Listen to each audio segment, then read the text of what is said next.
So I was enjoying my day yesterday, right? Just going through YouTube, watching videos, passing the time while the rain was falling, and I see an interesting video. Gang culture from what it used to be to what it is now. And apparently gangs originated in black communities to protect the community. Like away from people in authority that would abuse the authority within colored communities like corrupt police officers and cops. Yeah, gangs started off to protect people who couldn't protect themselves from these people in power that wanted to abuse and just mistreat the hell out of them. But then, thanks to President Richard Nixon and his associate Henry Kissinger, all of that was slowly broken down into the gang culture that we know today by means of infiltration, manipulation, and purposeful rivalries. So I saw that video and I was like, so many people emulating gang culture. They're thinking, oh, this gunman, this bad man, this, that. Do they know what actual gang culture is? And I know it have different gangs, different cultures, different types from different places and all kind of thing, but I'm just talking about Black America gangs, alright? The one most commonly people like to look at and emulate. Not the Italian mafia, not the like Hispanics, the cartel, nothing like that. I'm just talking about straight Black American gangs. Like, I see that video and I was wondering, what do you all think about that? Especially you all who like to think yourself as gangsters and bad men and all that, knowing this information that a gangster originally was supposed to protect the community and not be a threat to it. What do you think about that? But what I can tell you is this: the figures are very different to what we have presently. Different lower, different higher. Different lower, different higher. No, well, apparently they said it was higher, but we didn't see that. They probably got the intelligence from whatever source. We have our intelligence here. Now we live here, so we understand what is happening here. So whatever information they have at this time, it's not enough time for me to really dissect it. I read it. It's not enough for me to dissect it, for me to do an autopsy on it, but that change must come from you. And you must show me, as the Homeland Security Minister, that you are serious about the change. And you're fed up with the killings and the murder, shooting and all of that. And if you show me that for a considerable period of time, then I can approach my leaders and say, listen, these young men have made that change. And everybody in jail to a second chance, you know? And you see, we are trying to display that now, even with probation laws and all of that. Trinidad and Tobago gangs, you know, the Rasta City, the 6, the 7, the 9, the ABG, the 8, the 4, the, you know, all of there. What going on with all of them? All they understand all is a black nation. All they understand that they designed the system for we to kill ourselves for, to keep the populating we are. All they understand, the politicians and them of today, they break so many laws. The police and holding them, the holding meeting. You hear what I'm telling you? And they leaving all they to kill out all themselves. You know why they all they kill out all themselves? For you see when all they kill out all themselves, all they the muscle to defend all the children. Because when all they're dead, they're going and run tyranny and all their children and all their wives and all their parents and things. You know what I'm telling all you? It's time all you open up all your eyes and understand what is going on. You understand? Because this government intend to keep a certain portion of the population enslaved. You understand? To keep the 1%ers and them big and fat. You know what I'm telling all you? All you Trinidad and Tobago, we's a black nation. That we don't go down that road. But you let's stop killing out all yourself now, boy. All you understand what is happening now, boy. Understand what is going on now, boy. These people and them is devils, you know. You understand? And what does amaze me, how he does manipulate national security, mind. That, you know, he's head of national security. And he holding meeting. Let me tell you, all you know national security does work by. Police always independent.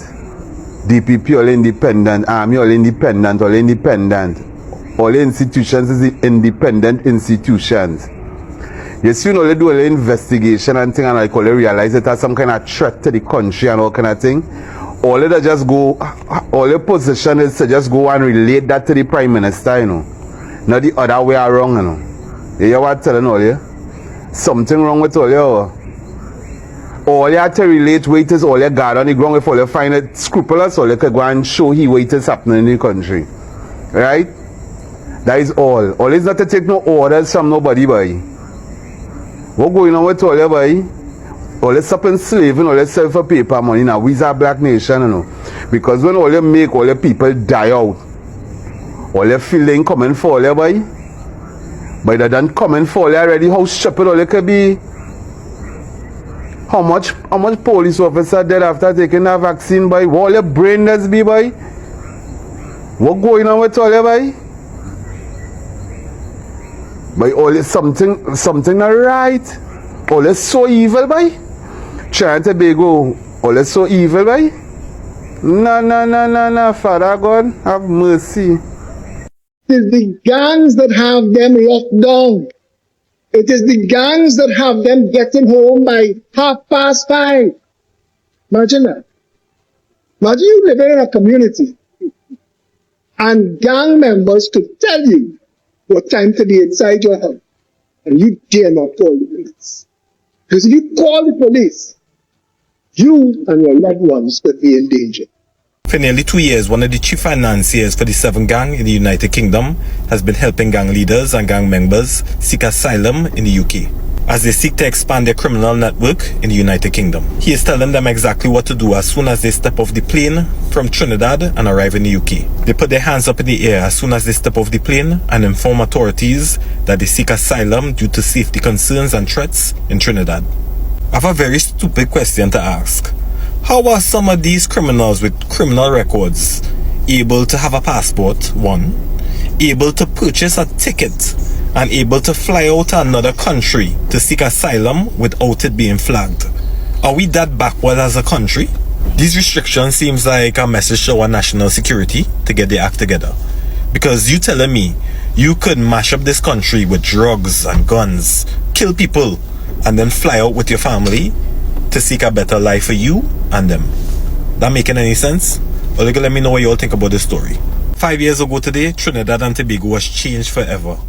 The country was locked down during COVID.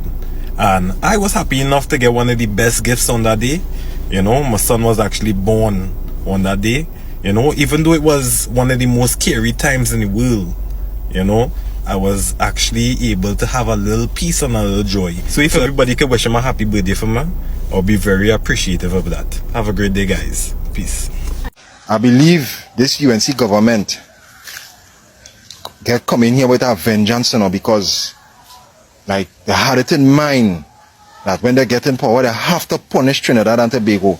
And they're just holding on to this SOE because they realize that the promises they make on the platform, there wouldn't be a fruit with it. And you're seeing the true side of certain people in the UNC, and they're using these black men that they give positions in the UNC as hatchet men to create chaos between their own people. I want to start something here. In 1995, we had an election in Trinidad and Tobago here. The tie was 17-17. The then NAR, Tobago East and Tobago West, merged with the then UNC under Basil Pandey to create the then government. Right? PNM was in opposition with 17. Just by 2 seats.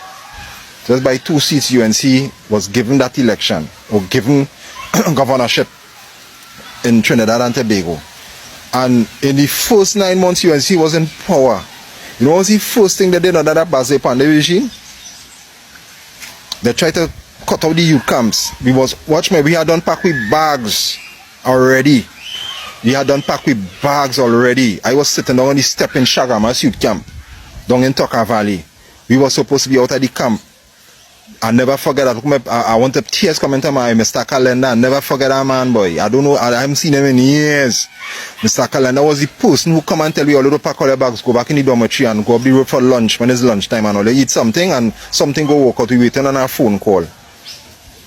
And apparently after we went up the road and eat, men was worried because men want to know where they're going home and do. I for sure, well, I had my security. I could go Jamaica and Muslimin and stay. Hassan and them was down there that time, Imam Yasin Abubakar. So I had my security. I could go Jamaica and Muslimin and stay and get a plate of food and the man would have put me in a place, right? I didn't have nothing to worry about, but my dream was to really join the military and then go as a commissioned officer to write the exams and that kind of stuff. I had my papers, I had my thing. Good, but that dream come and quash after I write the army exam because I'm a name and where I was affiliated with, because at that time the 1990 coup was still fresh in the memory of a lot of people, right? I was ignorant to it. I didn't know. It's when I was told and I was advised, then I get to realize what was going on anyway. It's not the first time this UNC government run parallel to what going on in this country where black young men is concerned, or institutions that benefit young black men. I realize now they're going after Mylat. I think Mylat and my part merge. So I think all of them is the same now, right? Where a young man will go and get the benefit of learning a trade, learning a discipline, enhancing himself, getting a little stipend when the month come. Because them days when I go in Shagarma's youth camp, we used to get $45. And that $45 used to come in handy. Sometimes I go a little cinema, I buy a little something for myself, you understand? That used to come in handy. And as I say, I had certain members in the Jamaat al-Muslimin at that time supporting me. I didn't have nothing to worry about, right? What wrenching my heart is, why cut out things that benefiting youth in the country? Because always the same people, when people start to get home invasions and they start to see robberies going on and they see this diaspora or the ethnicity, all of us have a problem. And the same thing that benefiting us, or they want to cut it out and only using the black men as hatchet men in the UNC party. Listen this very carefully. In Islam, we believe oppression is more worse than slaughter. In the art of war, Sun Tzu says better you stay and battle with the enemy that you know than go out there and battle with the enemy that you don't know. And I will repeat it. It's better you stay with the enemy and battle with the enemy that you know than go out there and fight with an enemy that you don't know. And it's that what's going on with the politics in this country here. This SOE that this government holding on to, they know why they're holding on to it.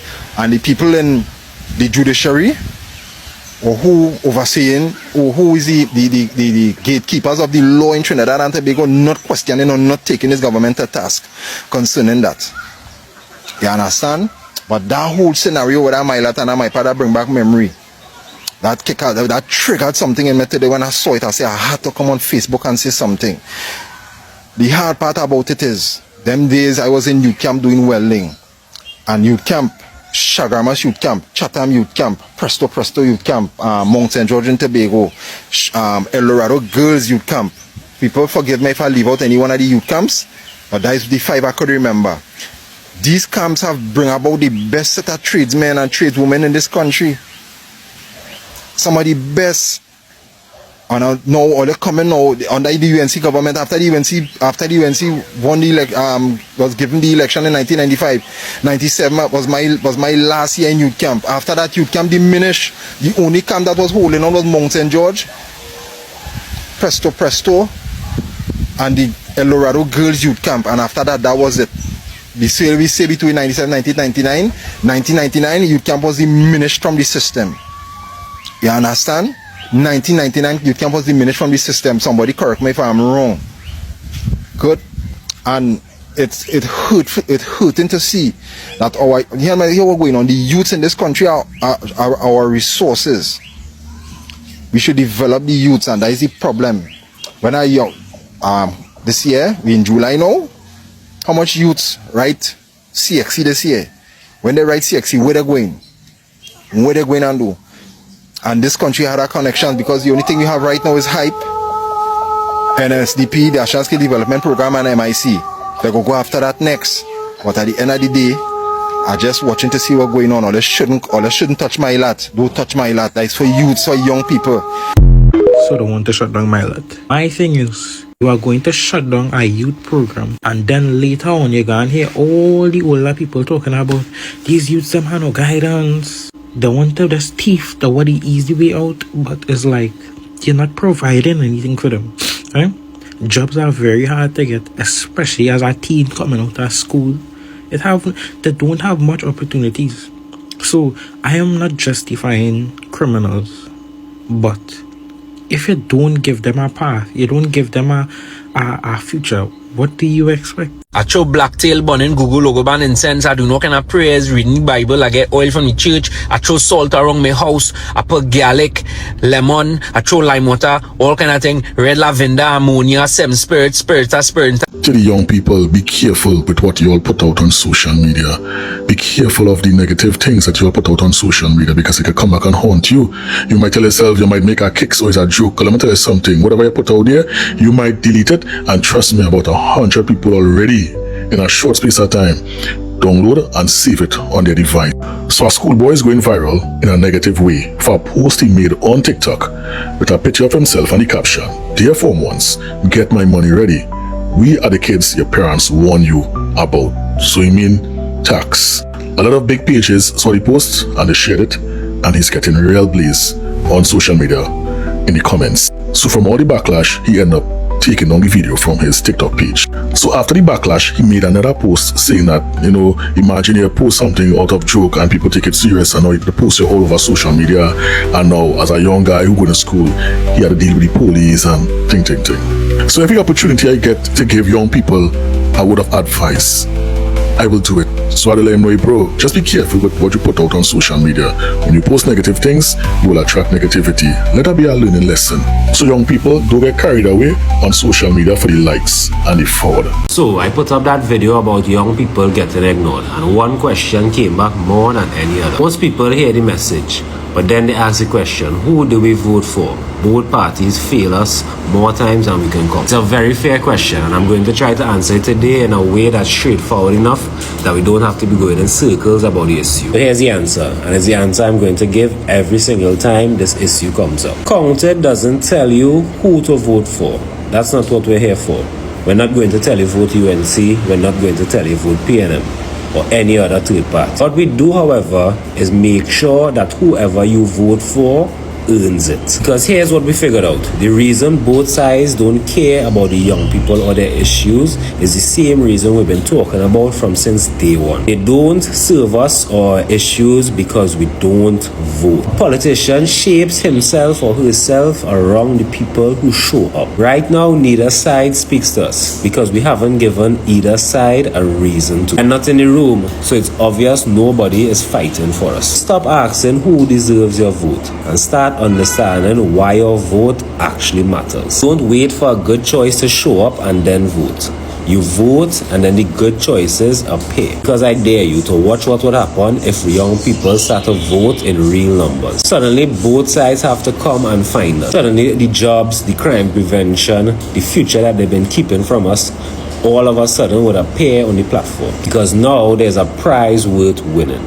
And the prize is us, the young people's vote. That's how every group in this country that have been taken seriously has done it. Not by waiting for a savior, but becoming a force that nobody could win without. I know it feels backwards. We've been trained to wait. Wait for the right leader. Wait for somebody to come and fix all our problems. But, newsflash, no one is coming to fix it.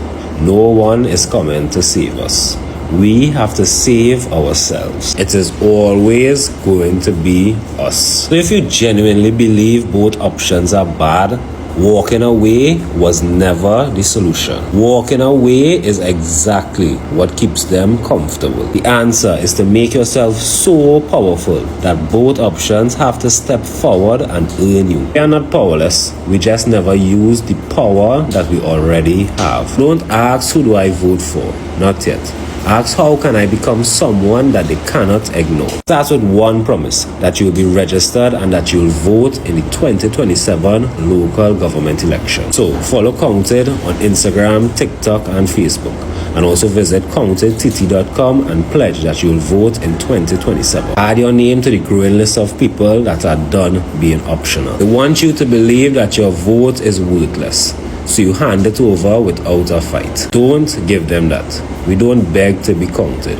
We already count. As thousands of Standard 5 students across Trinidad and Tobago wait for the Ministry of Education to reveal where they will spend the next stage of the educational journey, child psychologist Tennille Graham had a bit of advice for their parents. Please remember that children are incredibly sensitive to the emotional environment that that surrounds them. So if you're pacing up and down and you're nervous and all you're talking about is the exam and the results and you better pass with this school and so on and so forth, all you're doing is increasing the anxiety in the children. So I'm just going to ask parents today to just try to have today as normal as possible. Ms. Graham noted that many students may exhibit signs of anxiety, which are sleeplessness, tummy aches, being more quiet than usual. Her advice is for parents not to dismiss these feelings of anxiety. Validation doesn't excuse or increase anxiety, it just helps children feel understood. Once they felt heard, remind them that the exam is not a reflection of who they are. It's just one simple moment in time, right? That there's so much more to them. They're kind, they're creative, they're resilient, they're hardworking. It is not a reflection of who they are. According to the Ministry of Education, more than 17,500 students wrote the secondary entrance assessment examinations in 2026.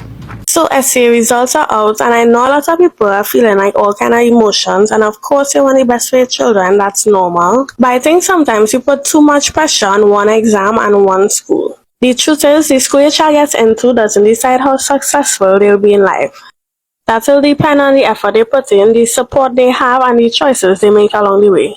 I mean, every school has their challenges. The only difference is that some schools get talked about more than others, while the so-called prestigious schools don't always have their issues broadcasted for everybody to see. At the end of the day, every student sits the same CXC exams, and employers don't ask what secondary school you attended before looking at your qualifications, your work ethic, or the kind of person you are.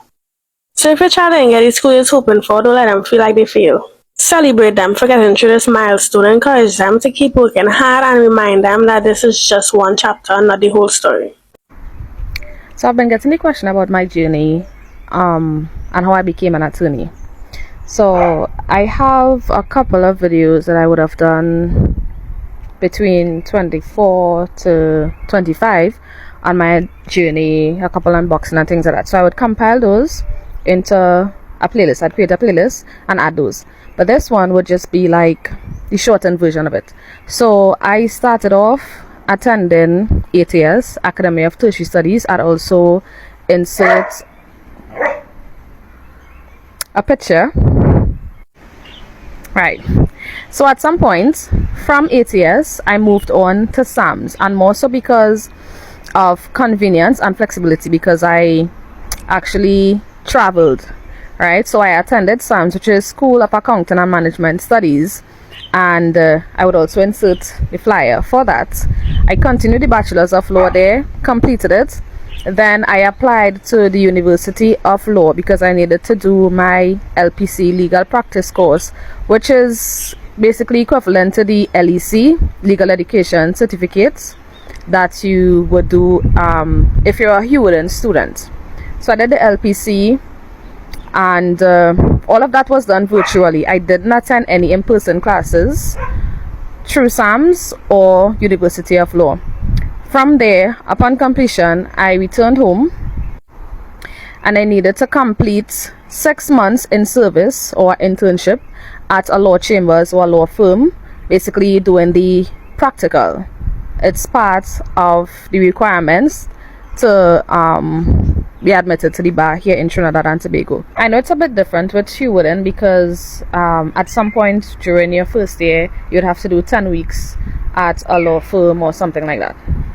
Upon completion of my 6 months in service, then I would have had to basically apply to the courts. Well, during my service, start the application to the courts, and that is where you would inform them that you have your qualifications, the Bachelor's of Law, LPC or LEC, and you would be like to be admitted to practice in Trinidad and Tobago. It's a petition you have to do as well. And once the court is satisfied that you meet the requirements to be admitted to practice law in the jurisdiction, then you'd get called to the bar. So that is it in simple form. If you have any other questions, anything that you don't understand and you need me to clear up, I will be more than happy to answer. Superintendent Renard Wilson, one quick question. We were speaking about community engagement. As you may know, Milat was suspended. has there been any discussion within the TTPS or within the Northern Division to expand social programs that are held by the TTPS to pick up? Or in other words, is there a concern that now you have more young people looking for things to do? And how do you all plan to handle that? Are there any plans going forward? So, let me draw the media's attention to one of our upcoming initiatives for the month of July and August under our operational Summer Shield and our operational Resolute. Our Summer Shield is specifically geared towards inspiring and securing our young person and empowering.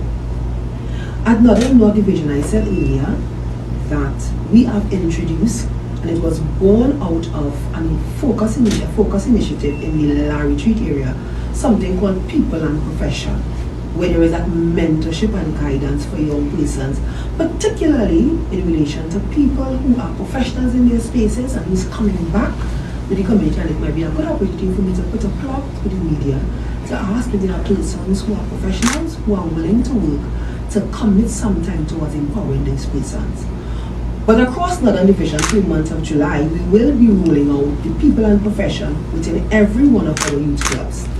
Northern Division currently has 11 youth clubs in various areas, and there are a list of activities including public speaking and a number of activities designed towards a life skill building and character building that will be implemented in Northern North Division.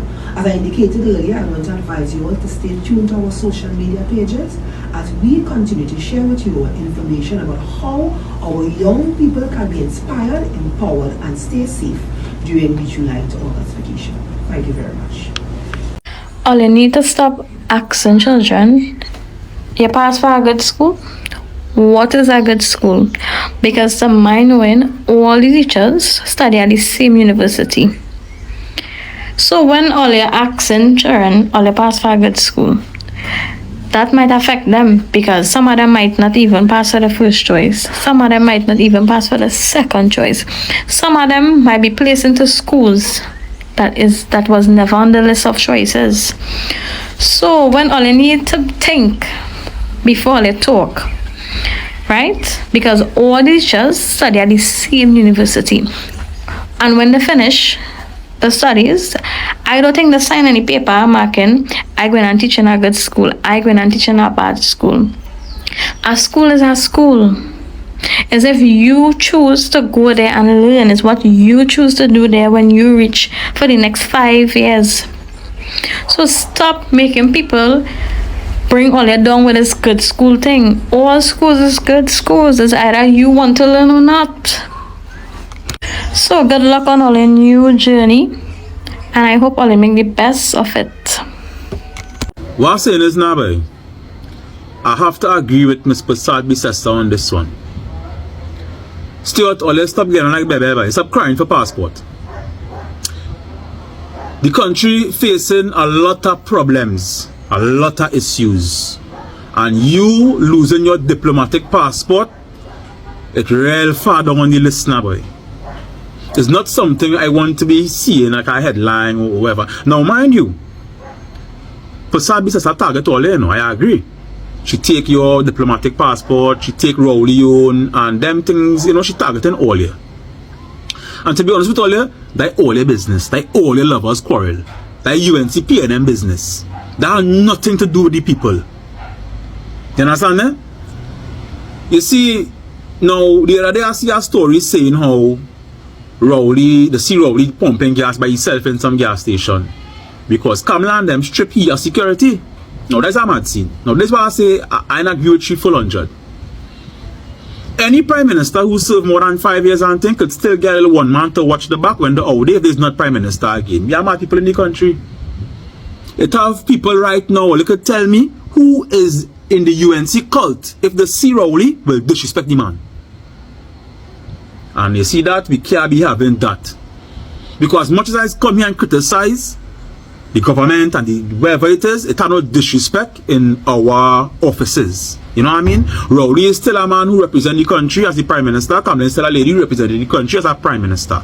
I will criticize their actions and their policies, but never them as human beings and as people. So you see, when Kamla would come and strip Rowley as security and make him vulnerable as a person, you're wrong. Right? Mr. Stuart Young,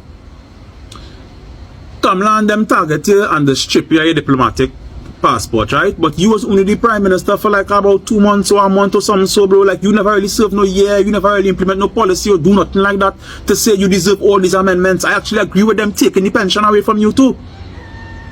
And I would love if the constitution could change, because I find a Prime Minister should never be able to hand the office to the next man. Nobody never vote you there. You see, these things bypass the process of the people and democracy in my eyes. You know what I mean? And them things should not be tangible in a democracy.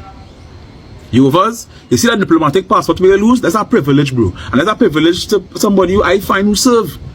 You don't deserve it. You could still buy a first class ticket. You still Stuart Young. You could go anywhere and get you still now, boy. That's why I say the argument, bro, is really not for me. That only love us quarrel, like paying them and UNC business, she targeting all you, because when the target we and we cry, I doesn't see her, bro. I mean, I know you just try and let you know the thing in the opposition and thing. But it's a real thing happening to John Public that are not seeing all you're fighting for, boy. You know what I mean? We have to hold strain, so brother man, you got to take a little strain with your passport getting take. These people in the UNC government are doing what they want, and this is the consequences. It's just that you feeling it here now too. Right? So, you know, at the end of the day, we can't stay angry. Stuart Young, you can't stay angry. Because we have to try to make this place a better place. You know what I mean? By not allowing the government, whether who in charge, to have so much say in the way things go now, boy. It should always be a democratic process when it comes to the dealings of the government, regardless of what it is. I don't care about the majority or nothing, but the people should have a say in policy. That's just my simple opinion. Big up on yourself now, and have a nice day, right? I go on, because when I fly in, I have to buy a ticket like normal, me and a diplomatic passport. The government just announced that communities could apply for gated status in order to boost security. But what does this mean exactly? If approved, neighborhoods will be able to put up gates and barriers, controlling who enters and exits. The idea is to reduce crime, giving residents a peace of mind. However, experts warn the government that gated communities are not a foolproof plan. Some drawbacks include that it risks dividing communities inside versus outside. It could limit free public access to roads. The cost of gates, maintenance, and security will fall on residents, and it wouldn't address deeper crime issues such as gangs and unemployment. So the big question is, will gated communities make us safer, or would they push the problem somewhere else? Comes to the youth development of our country. What do you think will be the impact with the closure of these programs, if indeed they are cancelled and put on the back burner? Now, Jason, allow me to just paint this picture. Now, this is a regressive development agenda that the government is proposing, and these programs have been designed to target a group of people called NEET, not in employment, education, or training. There is a correlation between the young people in this category to those found in the prison cells and to those found in the murder rate.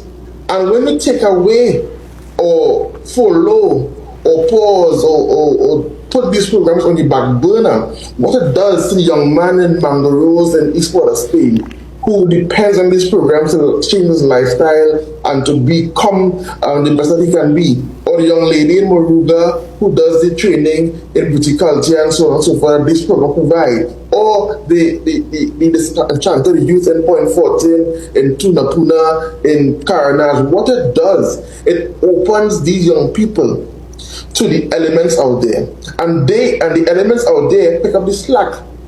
Where we want to see the best that they can be, others want to see the worst that they can be.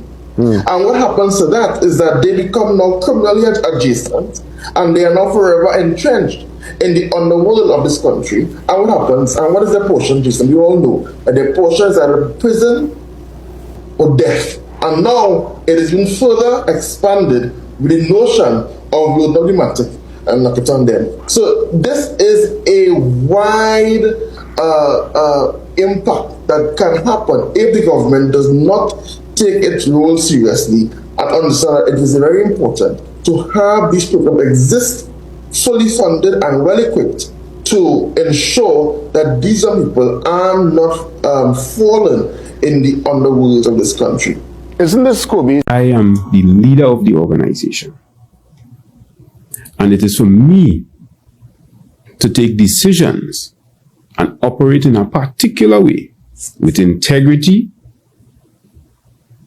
and everything else that comes with the office to ensure that that perception of the leader also filters down to the general members of the staff.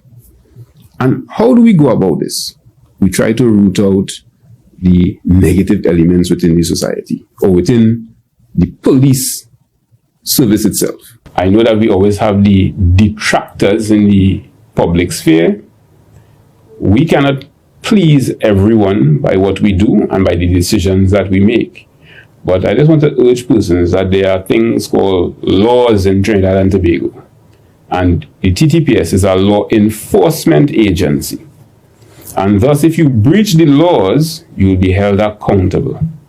My officers will try to do so in a very professional manner. Your silence, Trinidad and Tobago, equals crime.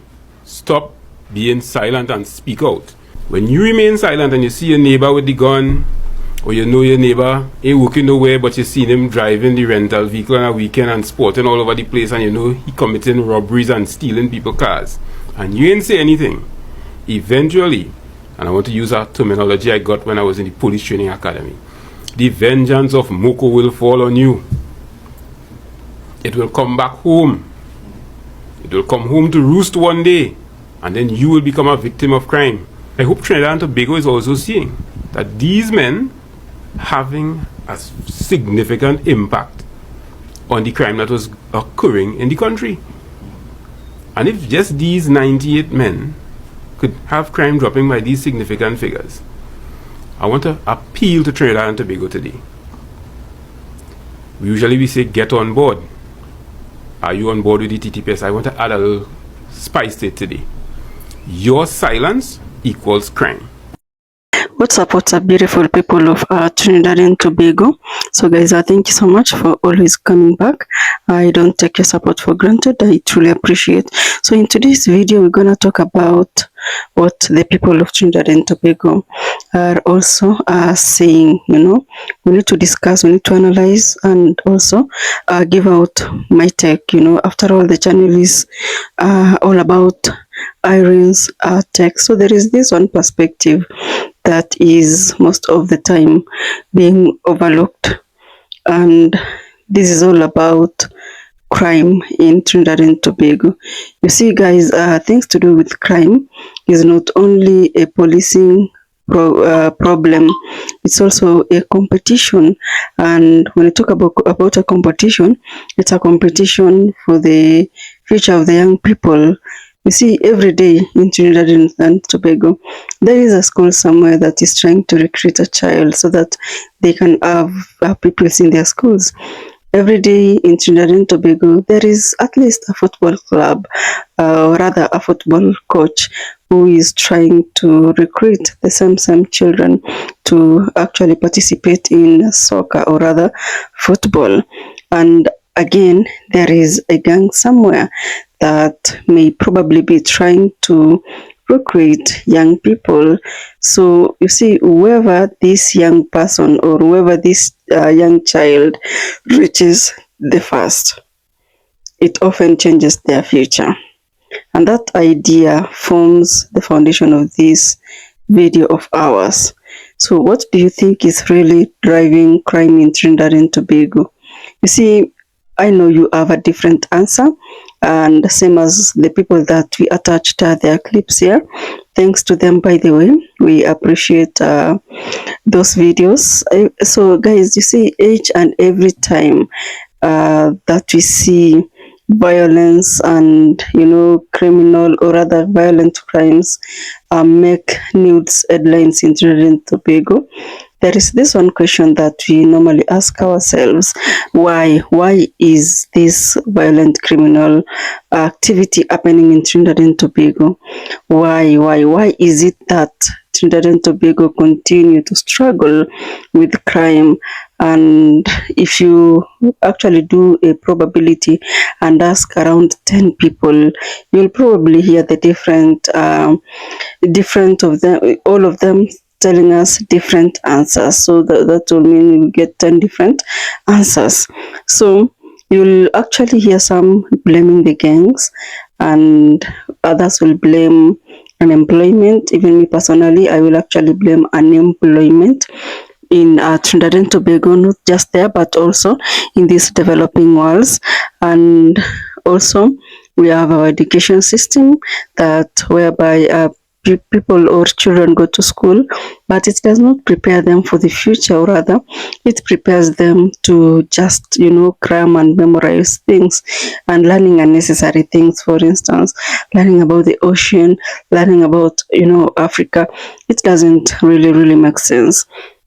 So we will have those that will be blaming the weak police strategies or policing or laws, and some will also blame like politics, and also parenting plays a major role.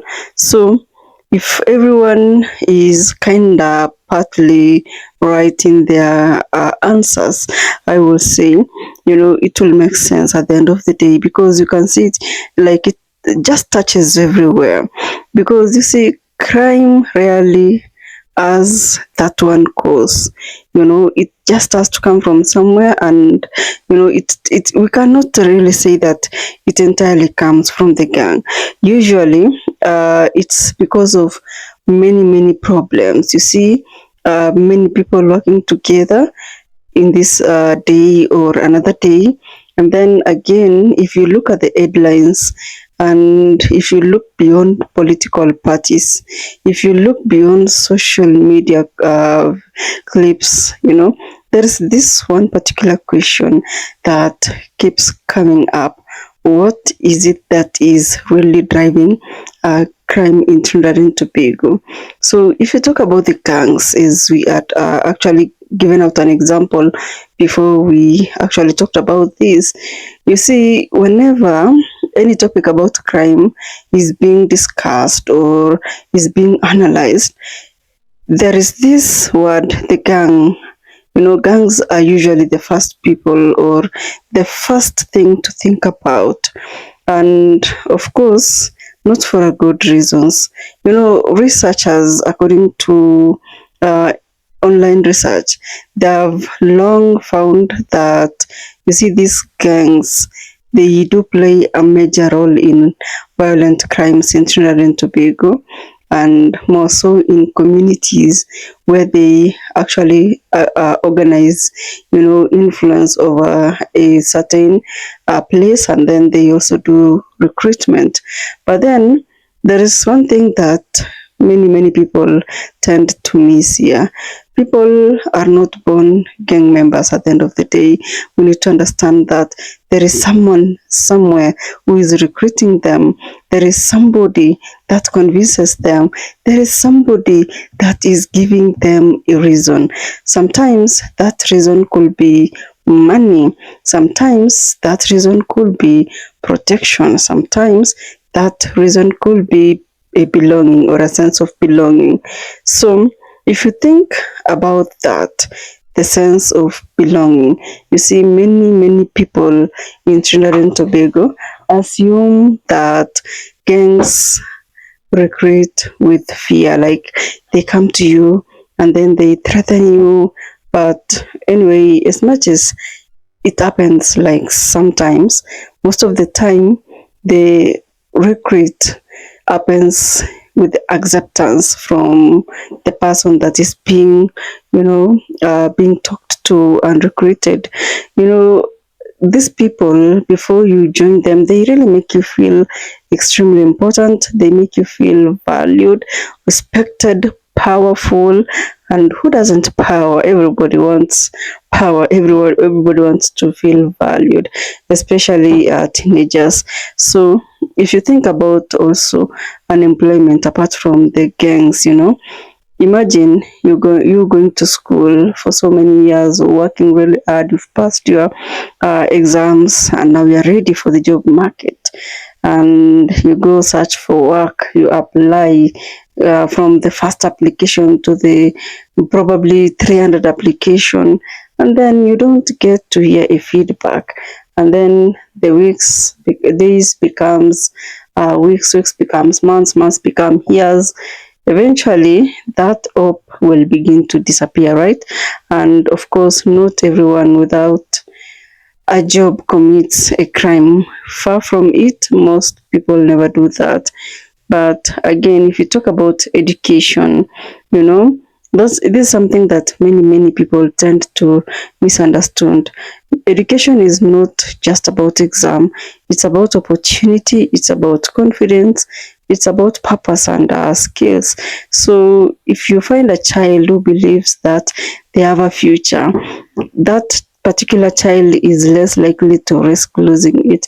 But then when a young person tends to believe that there is actually nothing waiting for them, that particular hope in them fades away and everything changes.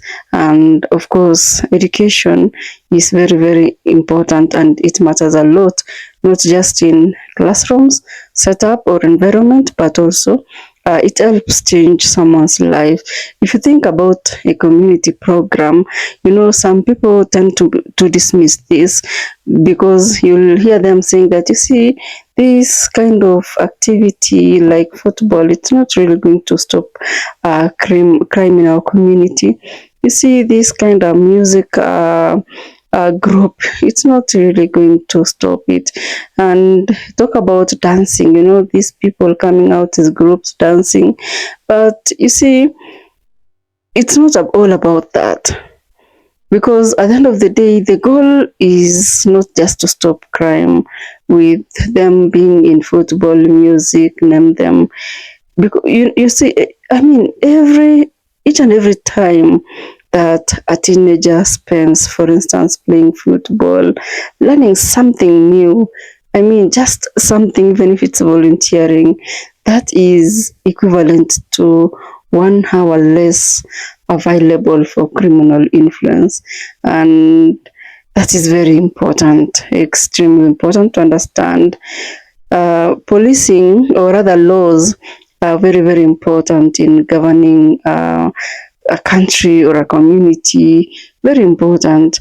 So this is where emotions becomes our strongest in our video today, because some people really want tougher and stricter policing, and others want like less tougher and easy policing, smarter one. But if you see the police, you know, they need more resources. That's according to other people. And I mean, all these particular discussions that you're talking about, they do matter a lot, because at the end of the day, police, the TTPS must enforce the law. But again, it's very important for the community to have trust in them, because at the end of the day, if the community, the public trust is like zero, then that will mean that if there is any witness for a certain incident, they're going to be silent. If there are victims, they are going to stop reporting, because they know nothing will happen at the end of the day, or the opposite will happen.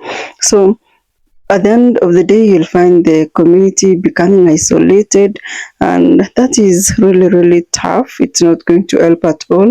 So what we've just talked about, the policing matter a lot, education, you know, the gang, they do matter a lot in their own way. You see, solving a crime is not just about arresting individuals. So it's sometimes it just begins with like a conversation. And for instance, if you look at a perspective whereby crime is, I mean, crime being expensive, not only for the victims, but for everybody else. because that will mean that businesses will have to close earlier, right? That will mean that before a tourist comes to Trinidad and Tobago, they will have to think like twice, thrice, before they make a decision. And if they make a decision, they have to incur an extra cost of a tour guide, security personnel, everything. And you see, they'll end up avoiding this particular country of Trinidad and Tobago.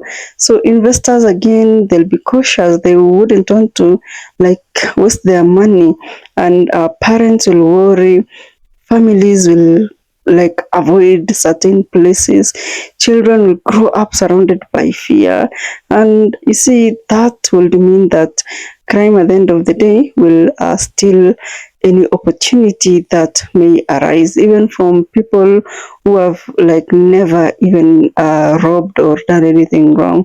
Now, if you look at another perspective that Trinidadians are talking about, is that you see, as much as crime is also about competition, and of course, we are not talking about competition between gangs. We are talking about competition for children, like who is influencing them first?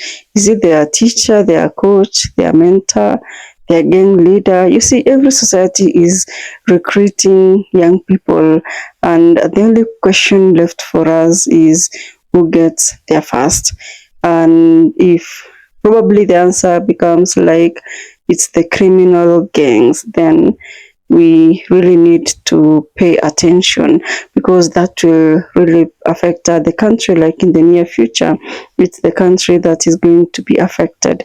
If the answer is like the families, the schools, sports activities, churches, mentors, employers, that will mean that TNT is going to benefit in the future, because you know the young leaders are the future.